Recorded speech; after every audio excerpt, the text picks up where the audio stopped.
Vera Tabrez کو لے کر ادھر چلی گئی۔ وہ جہاں پہنچے وہ شاہ بالڈون کی ذاتی خیمہ گاہ تھی جس پر محل کا گمان ہوتا تھا۔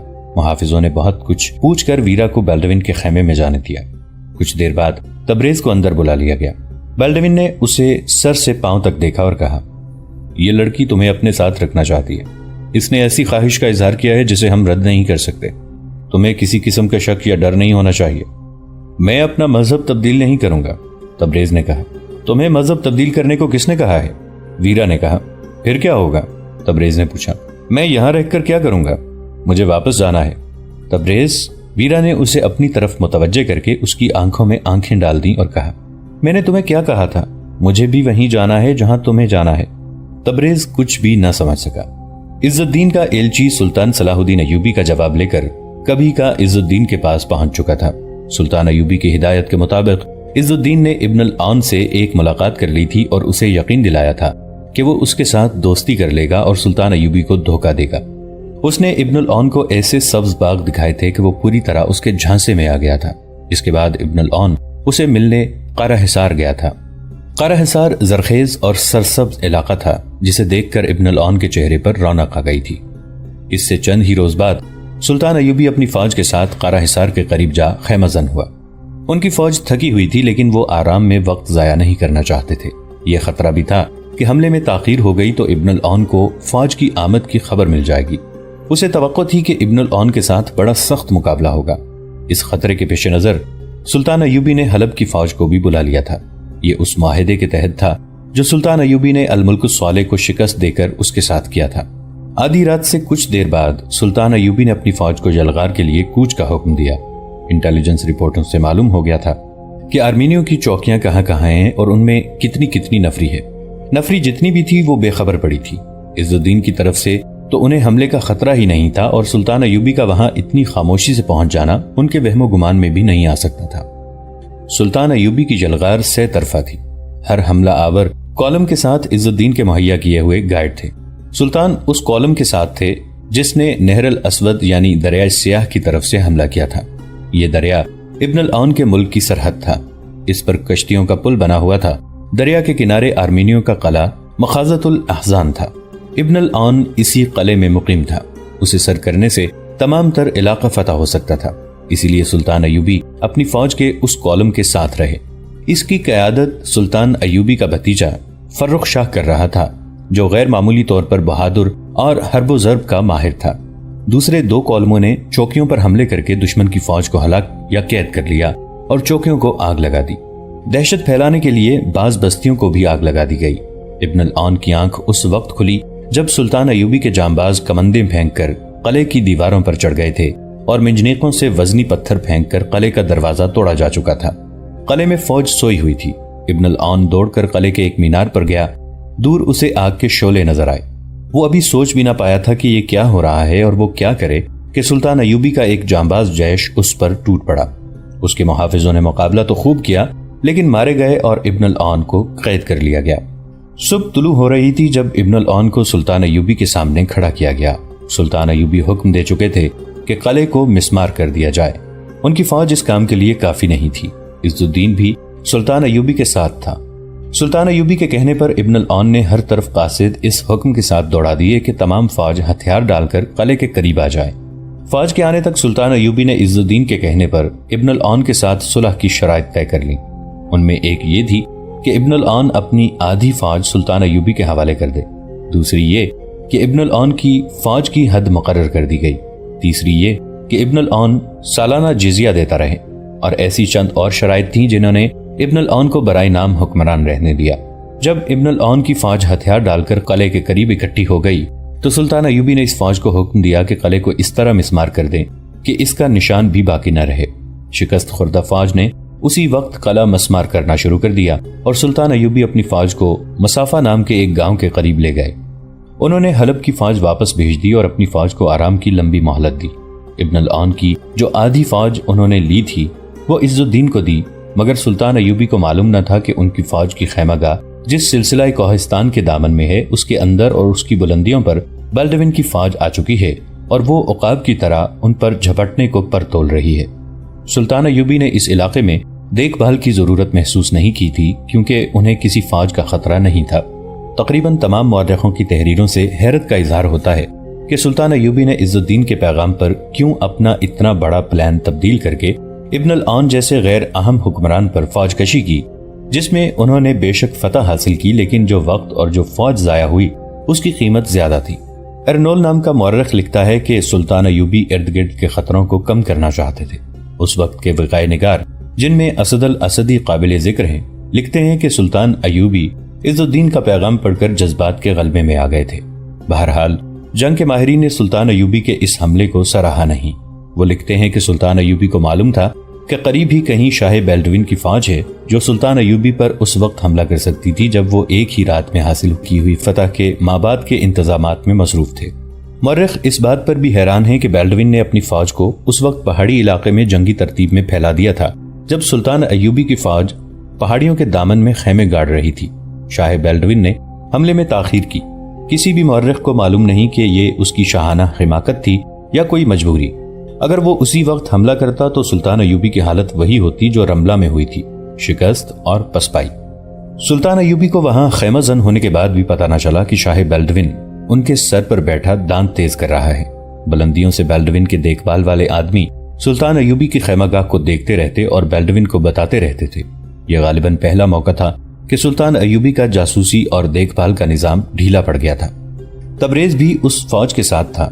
ویرا نے ابھی تک اسے بتایا نہیں تھا کہ وہ اسے اپنے ساتھ کیوں لے آئی ہے۔ وہ شاید اسے عیسائی بنا کر جاسوس بنانا چاہتی تھی۔ اس میں دونوں باتیں تھیں، صلیب کی وفاداری بھی اور تبریز کی محبت بھی۔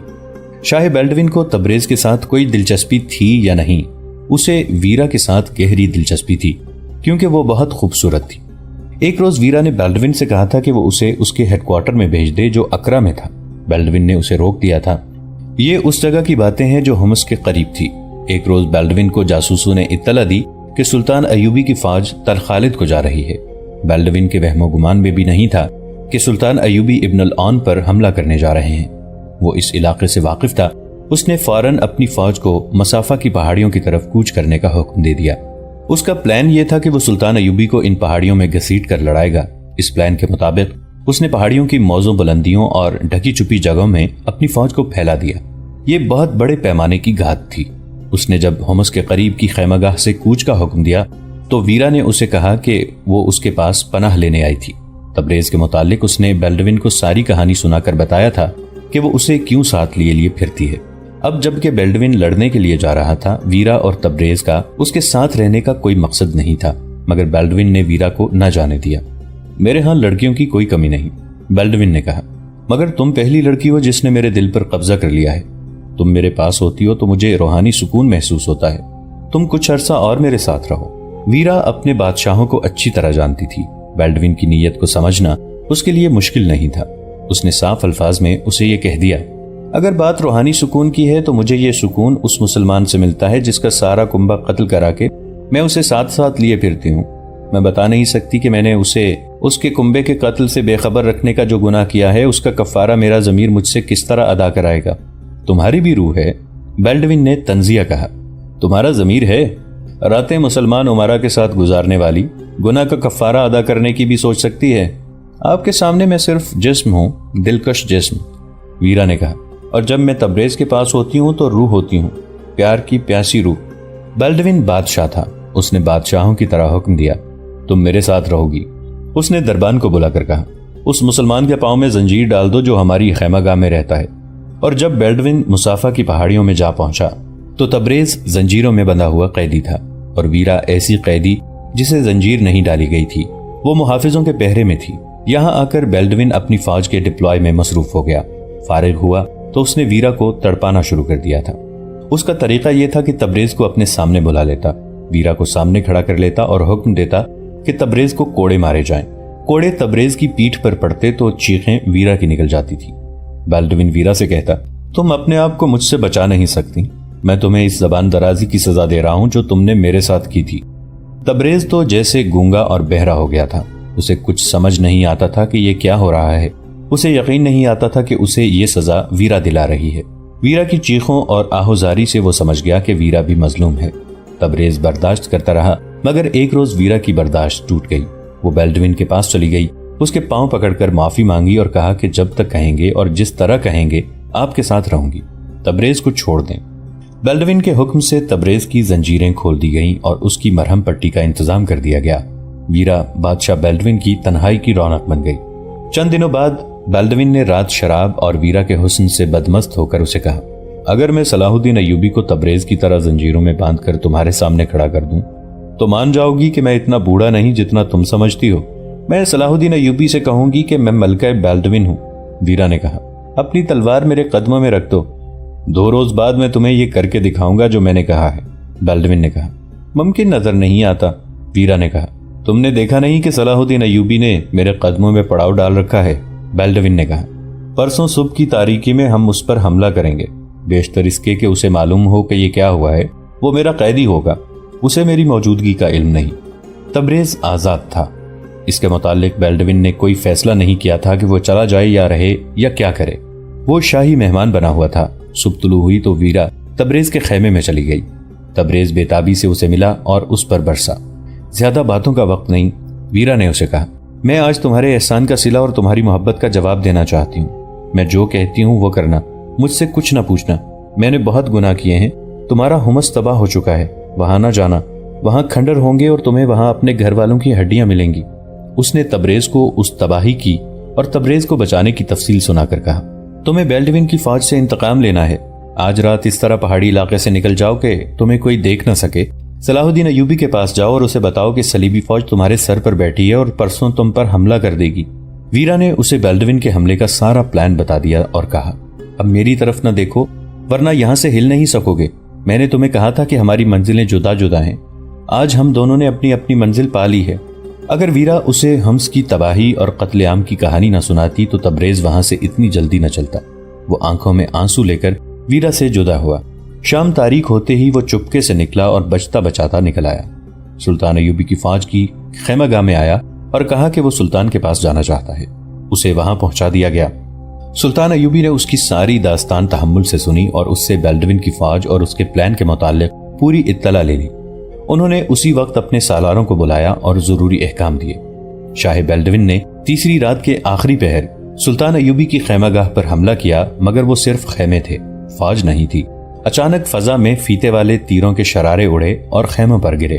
خیمے جن کے اندر خشک گھاس اور اس پر آتش گیر سیال چھڑکا ہوا تھا، مہیب شعلے بن گئے۔ بیلڈوین نے یہ حالت دیکھی تو اس نے اپنے مزید دستوں کو حملے کے لیے بھیجا۔ ان پر دائیں اور بائیں سے تیروں کی بوچھاڑیں پڑیں۔ صبح ہو گئی۔ بیلڈوین کی اس فوج پر جو وادیوں میں چھپی ہوئی تھی حملہ ہو گیا۔ تب بیلڈوین کو احساس ہوا کہ اس نے سلطان ایوبی کو بے خبری میں نہیں لیا، بلکہ وہ خود سلطان ایوبی کی گھات میں آ گیا ہے۔ بیلڈوین ایک بلندی پر جا کھڑا ہوا اور اپنی فوج کا حشر دیکھنے لگا۔ عقب سے اس پر تیر آئے، مگر وہ اس کے 2 محافظوں کو لگے۔ وہ بھاگ کر نیچے اترا تو آگے سے سلطان ایوبی کے سپاہی آ گئے۔ بیلڈوین ایک تنگ سے راستے سے نکل بھاگا۔ اکتوبر 1179 عیسوی بمطابق 575 ہجری کے اس معرکے میں بیلڈوین قیدی ہوتے ہوتے بچا۔ سلطان ایوبی نے رملہ کی شکست کا انتقام لے لیا، جس سے ان کی فوج کا حوصلہ بلند اور خود اعتمادی بحال ہو گئی، اور ویرا اور رضی خاتون کو خادمہ نے اطلاع دی کہ اسے اس کی بیٹی شمس النساء ملنے آئی ہے۔ رضی خاتون کی آنکھیں ٹھہر گئیں، پھر ان آنکھوں سے آنسو جاری ہو گئے۔ ماں بیٹی اس وقت جدا ہوئی تھیں جب بیٹی کی عمر 9 سال تھی۔ اب بیٹی 15 سال کی ہو چکی تھی۔ ماں کو دوڑ کر باہر نکل جانا اور اپنی بچھڑی ہوئی بیٹی کو سینے سے لگا لینا چاہیے تھا، مگر ماں نے غصے سے پوچھا، وہ کیوں آئی ہے؟ آپ سے ملنے آئی ہے خاتون، خادمہ نے کہا۔ شاید آپ کے پاس واپس آ گئی ہے۔ ماں پر خاموشی طاری ہو گئی۔ خادمہ منتظر کھڑی تھی۔ ماں نے کہا، اسے کہو واپس چلی جائے، اپنے غدار بھائی کے پاس جائے، میرے سامنے آنے کی جرت نہ کرے۔ یہ تو اس وقت بچی تھی جب آپ کا بیٹا اسے اپنے ساتھ لے گیا تھا۔ خادمہ نے کہا، معصوم بچی کو کیا معلوم تھا کہ بھائی اسے کہاں لے جا رہا ہے؟ میں جانتی ہوں اسے بھائی نے بھیجا ہے، رضی خاتون نے کہا، اور میں یہ بھی جانتی ہوں کہ کیوں بھیجا ہے۔ میرا بیٹا غدار اور بے غیرت ہے، میں بیٹی سے نہیں ملوں گی۔ رضی خاتون نور الدین زنگی مرحوم کی بیوہ تھی۔ اس سلسلے میں آپ کو پچھلی اقساط میں ہم نے کافی تفصیل سے بتایا ہے کہ اسلام کی عظمت کے پاسبان نور الدین زنگی رحمۃ اللہ علیہ فوت ہو گئے تو ان کے امراء اور وزراء اور بعض فوجی حکام نے منمانی کرنے کے لیے ان کے بیٹے الملک الصالح کو سلطان بنا دیا تھا۔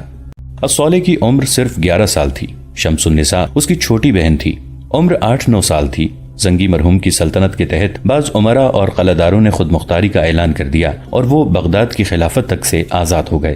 ان سب نے سلطان صلاح الدین ایوبی کے خلاف محاذ قائم کر لیا۔ اس وقت سلطان ایوبی مصر میں تھے۔ زنگی مرحوم اور سلطان ایوبی کے خلاف ان عمرا وغیرہ کو یہ شکایت تھی کہ ان دونوں نے عیش و عشرت ممنوع قرار دے رکھی تھی۔ انہوں نے اپنے جینے کا مقصد صرف یہ بنا رکھا تھا کہ صلیبیوں کے عزائم کو تہس نہس کریں گے، فلسطین کو آزاد کرائیں گے اور سلطنت اسلامیہ کو وسعت دیں گے۔ باغی عمرا پر صلیبیوں کے اثرات بھی تھے، اس لیے وہ عیش و عشرت کے دل دادا تھے۔ صلیبیوں کی بھیجی ہوئی لڑکیوں اور زر و جواہرات نے ان کا ایمان خرید لیا تھا۔ نور الدین زنگی تو فوت ہو گئے تھے، اب یہ لوگ سلطان ایوبی کو شکست دے کر ان کی حکمرانی کو ختم کرنے پر تلے ہوئے تھے۔ زنگی مرحوم کی آدھی فوج باغی کر لی گئی تھی۔ سلطان ایوبی کو اطلاع ملی تو وہ صرف 700 سواروں کے ساتھ دمشق میں داخل ہوئے۔ شہریوں نے ان کا استقبال کیا۔ شہر کے قاضی نے انہیں شہر کی چابی دے دی، مگر فوج کا وہ حصہ جو باغی تھا وہ لڑا۔ یہ خانہ جنگی تھی۔ نور الدین زنگی کی بیوہ سلطان ایوبی کی حامی تھی۔ وہ اپنے خامند کے مقاصد کی تکمیل چاہتی تھی۔ ایک ہی رات میں باغی فوج کو شکست ہوئی۔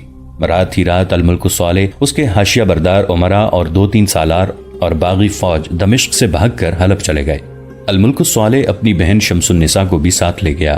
جن عمرا اور قلعہ داروں نے خود مختاری کا اعلان کیا ان میں ہرن کا قلعہ دار گمگشتگین اور موصل کا امیر سیف الدین غازی خاص طور پر قابل ذکر ہیں۔ الملک الصالح نے حلب کو اپنا دارالحکومت بنا لیا، پھر یہ شہر اس کی فوج، گمگشتگین اور سیف الدین کی افواج کا مشترکہ ہیڈ کوارٹر بن گیا۔ ان سب کے پاس صلیبی مشیر آ گئے۔ ان کے ساتھ شراب اور لڑکیاں بھی آئیں جو صرف خوبصورت ہی نہیں بلکہ جاسوسی اور ذہنی تخریب کاری کی ماہر تھیں۔ صلیبیوں نے انہیں برائے نام جنگی مدد بھی دی اور اپنی پروپیگنڈا مشینری کو اس طرح استعمال کیا کہ ان کے دلوں میں سلطان ایوبی کی مخالفت پختہ ہو گئی۔ نور الدین زنگی کی بیوہ رضی خاتون دمشق میں رہیں، جہاں انہوں نے لڑکیوں کو فوجی ٹریننگ دینے کا انتظام کر لیا اور انہوں نے جہاں ضرورت پڑی ان لڑکیوں کو استعمال کیا۔ وہ جوانی کی عمر میں تھی، ان کا خامند مر چکا تھا، ان کے 2 ہی بچے تھے، دونوں ان سے چھین لیے گئے۔ وہ معصوم بچے تھے۔ ماں نے سینے پر سل رکھ لی اور اپنے آپ کو یہ یقین دلایا کہ اس کے بچے بھی مر گئے ہیں، مگر کبھی کبھی ممتا ابھر آتی ہے اور اس کے آنسو نکل آتے ہیں۔ سلطان ایوبی نے اپنے جاسوس حلب، ہرن اور موصل میں بھیج دیے تھے۔ وہ بڑی خطرناک اطلاعیں بھیج رہے تھے۔ وہاں صلیبیوں کی زیر نگرانی زور و شور سے سلطان ایوبی کے خلاف جنگی تیاریاں ہو رہی تھیں۔ سلطان ایوبی نے مصر سے فوج بلا لی۔ دمشق کی فوج کا بڑا حصہ ان کے ساتھ تھا۔ انہوں نے پہلے تو تمام باغی عمرا کو پیغام بھیجے کہ وہ عظمت اسلام کی خاطر صلیبیوں کے ہاتھوں میں نہ کھیلیں اور ان کا ساتھ دیں تاکہ صلیبیوں کو عالم اسلام سے بے دخل کر کے یورپ پر چڑھائی کی جائے۔ مگر ان ایمان فروشوں نے سلطان ایوبی کے ایلچیوں کا مذاق اڑایا اور جواب دیے بغیر واپس بھیج دیا۔ گمگشتگین نے جو قلعہ دار سے خود مختار حاکم بن گیا تھا، سلطان ایوبی کے 2 ایلچیوں کو قید میں ڈال دیا۔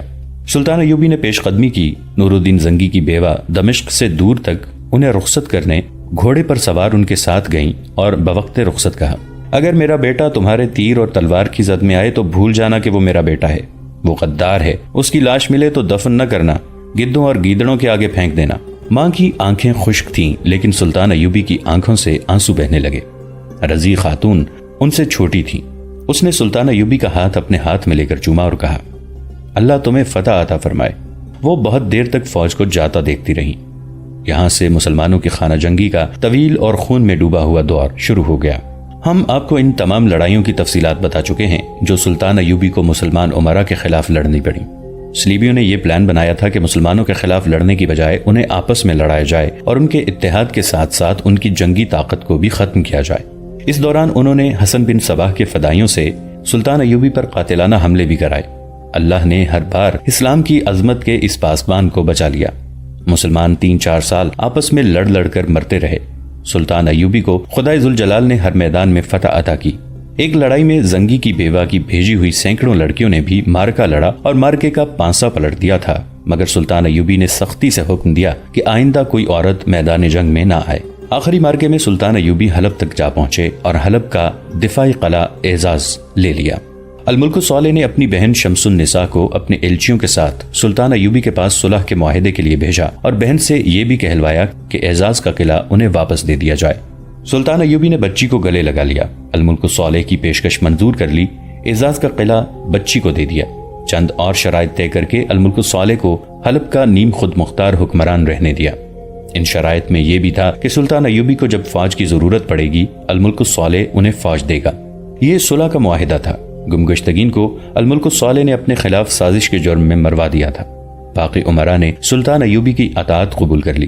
پچھلی قسط میں آپ کو ہم بتا چکے ہیں کہ سلطان ایوبی نے قارا حصار کے حکمران ابن العون کو شکست دی۔ اس جنگ میں معاہدے کے مطابق حلب سے بھی فوج بھیجی گئی تھی۔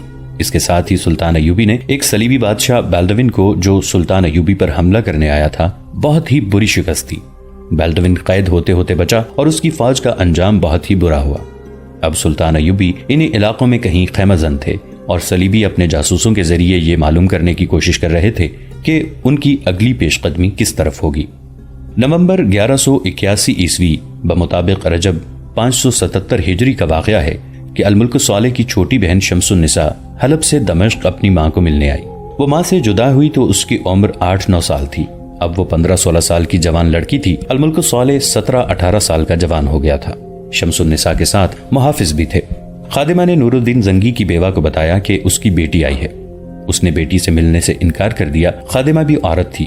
اس نے رضیہ خاتون کو قائل کرنے کے لیے مامتا کا واسطہ دیا اور کہا، وہ اتنی دور سے اتنے عرصے بعد آئی ہے، اسے اندر بلا کر کہہ دیں کہ وہ چلی جائے، مامتا مر چکی ہے۔ رضی خاتون نے کہا۔ اتنے میں کمرے میں ایک نوجوان لڑکی داخل ہوئی۔ اس کے چہرے، بالوں اور کپڑوں پر گرد کی تہیں چڑھی ہوئی تھیں۔ صاف پتہ چلتا تھا کہ وہ لمبے سفر سے آئی ہے۔ رضی خاتون نے حیران ہو کر اسے دیکھا اور پوچھا، تم کون ہو؟ لڑکی خاموش کھڑی رہی۔ خادمہ ایک طرف ہٹ گئی۔ رضی خاتون آہستہ آہستہ آگے بڑھی۔ اس کے بازو اپنے ہی آپ پھیلتے جا رہے تھے۔ اس کے منہ سے سرگوشی نکلی، تم میری بچی ہو، شمس النساء، میری شمسی۔ وہ آہستہ آہستہ آگے بڑھتی جا رہی تھی اور کہہ رہی تھی، تم اتنی بڑی ہو گئی ہو۔ شمس النساء دروازے کے پاس خاموش کھڑی رہی۔ رضی خاتون اپنی بیٹی سے 2-3 قدم دور رہ گئی تو رک گئی۔ اس کے پھیلے ہوئے بازو اس کے پہلوؤں میں گر پڑے۔ اس کے ہونٹوں سے مسکراہٹ غائب ہو گئی۔ 2-3 قدم آگے جانے کے بجائے وہ 2-3 قدم پیچھے ہٹائی۔ اس کے دانت جو مسکرائے تھے غصے سے پسنے لگے۔ مامتا جو اپنے آپ بیدار ہو گئی تھی اپنے آپ بجھ گئی۔ تم یہاں کیوں آئی ہو؟ ماں نے دبی ہوئی مگر قہر بھری آواز میں پوچھا۔ ماں، شمس النساء نے رندی ہوئی آواز میں کہا اور بازو پھیلا کر آگے بڑھی، میں آپ سے ملنے آئی ہوں۔ میں نے 12 روز کی مسافت 3 دنوں میں طے کی ہے۔ تم یہاں کیوں آئی ہو؟ ماں نے بلند آواز سے پوچھا اور کہا، دور کھڑی رہو، میں صلیبیوں کے سائے میں پلی ہوئی لڑکی کو اپنے قریب نہیں آنے دوں گی۔ ماں میری بات سن لو، بیٹی نے منت کی، میرے اوپر جو گرد پڑی ہے اسے دیکھو، اس گرد سے مجھے مجاہدین اسلام کے خون کی بو آ رہی ہے۔ ماں نے کہا، یہ ان مجاہدین کا خون ہے جو میرے بیٹے کی فوج کے ہاتھوں شہید ہوئے، یہ خانہ جنگی کا خون ہے۔ ماں، شمس النساء دوڑ کر آگے آئی اور ماں کے قدموں میں گر پڑی، رو رو کر کہنے لگی، بھائی الملک الصالح مر رہا ہے، شاید مر چکا ہو، وہ آپ کو بلا رہا ہے، وہ سخت تکلیف میں ہے، اس نے مجھے بھیجا ہے، اس نے کہا ہے کہ ماں کو لے آؤ، میں اس سے دودھ کی دھاریں اور گناہ بخشواؤں گا۔ میں اسے دودھ کی دھاریں بخش سکتی ہوں، ماں نے کہا، اسے وہ خون کون بخشے گا جو اس نے مسلمان کی اولاد ہو کر مسلمانوں کا بہایا ہے؟ ماں اپنے بیٹے کی غداری کا گناہ نہیں بخش سکتی۔ شمس النساء، ماں وہ آپ کا اکلوتا بیٹا ہے۔ شمس النساء نے کہا، وہ آپ کے عظیم شوہر کی نشانی ہے، اس نے باپ کی عظمت کو صلیبیوں کے قدموں تلے پھینک دیا ہے۔ ماں نے کہا، وہ سلطان صلاح الدین ایوبی کے ساتھ صلح کا معاہدہ کر چکا ہے۔ شمس النساء نے کہا، ان کی اب آپس میں کبھی لڑائی نہیں ہوگی۔ کیا تم مجھے حلفیہ بتا سکتی ہو کہ ان کے ہاں کوئی صلیبی موجود نہیں؟ ماں نے گرج کر بیٹی سے پوچھا، کیا اس کے حرم میں کوئی صلیبی اور یہودی لڑکی نہیں؟ اب وہ 18 سال کا جوان ہوگا، اس کے نیچے اب گھوڑا بھی محسوس کرتا ہوگا کہ پیٹھ پر کوئی مرد سوار ہے۔ مجھے یقین دلا دو کہ میرے بیٹے کے دربار سے صلیب کے مکروہ سائے اٹھ گئے ہیں تو تم نے 12 روز کی جو مسافت 3 دنوں میں طے کی ہے وہ میں 1.5 دن میں طے کر کے اپنے بیمار بیٹے کے پاس پہنچوں گی۔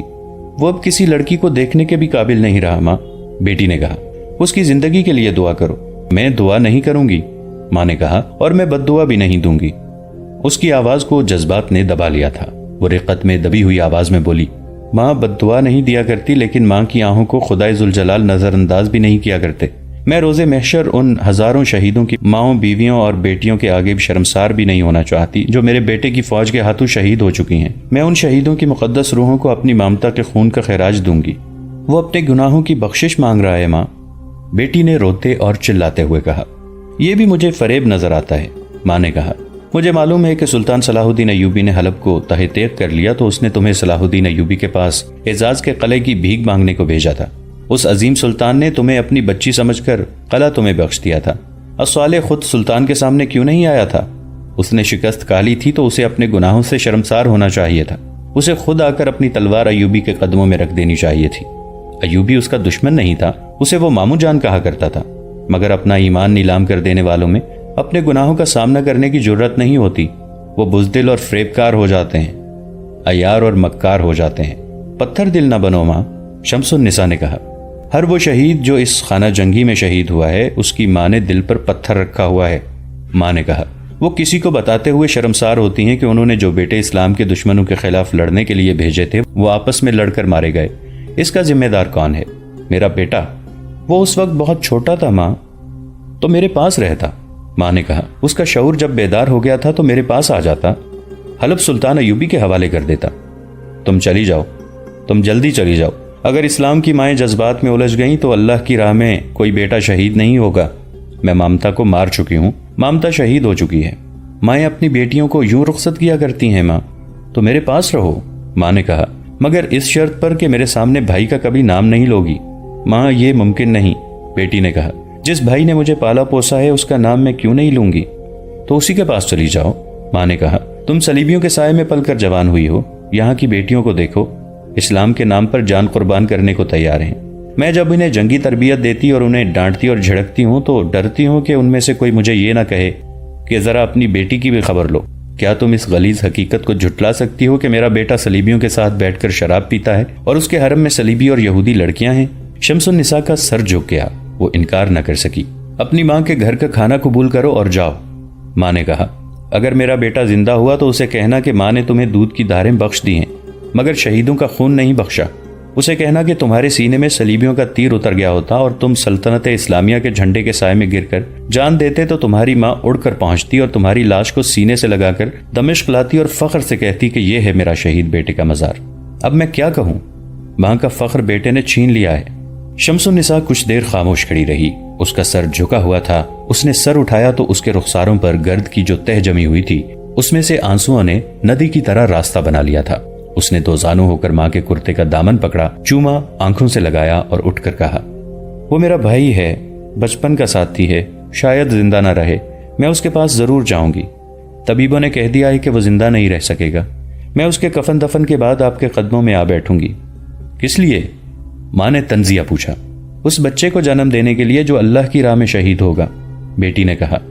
آپ کے بیٹے کے عوض آپ کو میں ایک بچہ دوں گی جس کی قبر پر پیار سے ہاتھ پھیر کر آپ فخر کر سکیں گی کہ یہ میرے شہید بیٹے کا مزار ہے۔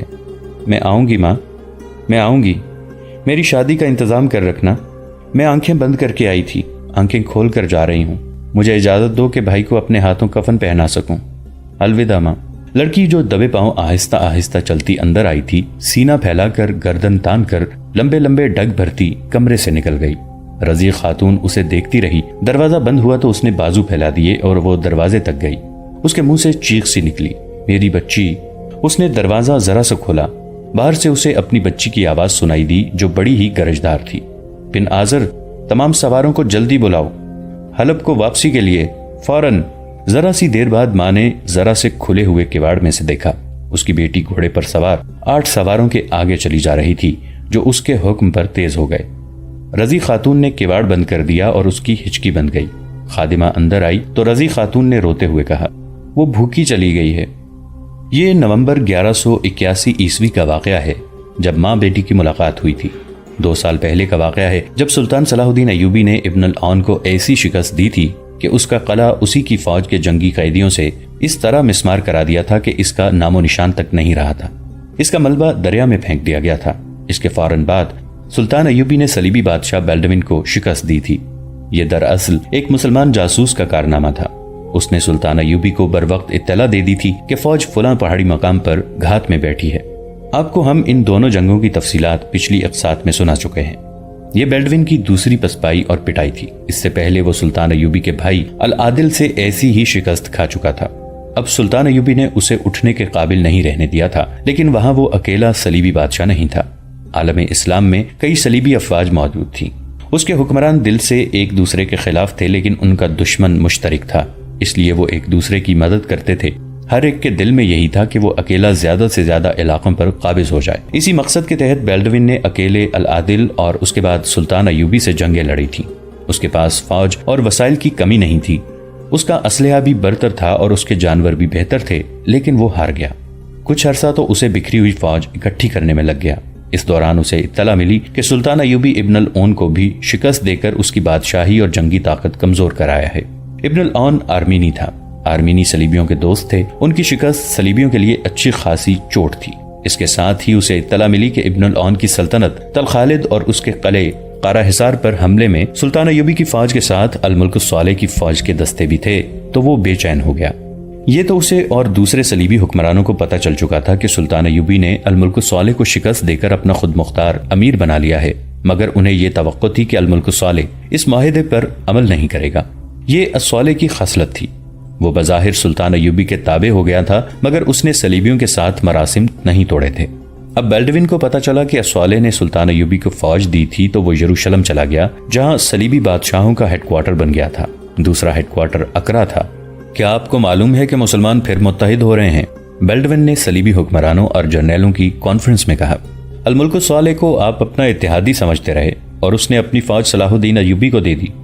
ابن العون کی شکست ہماری شکست ہے، فلپس آگسٹس نے کہا۔ اگر آپ گھات میں بیٹھنے کی بجائے ابن العون کی مدد کو پہنچتے، صلاح الدین پر عقب سے حملہ کر دیتے، تو شکست اس کی ہوتی۔ جس طرح آپ میں سے کسی کو معلوم نہ ہو سکا کہ صلاح الدین ایوبی نے پیش قدمی کا رخ بدل کر تل خالد کا رخ کر لیا ہے، اسی طرح مجھے بھی معلوم نہیں ہو سکا۔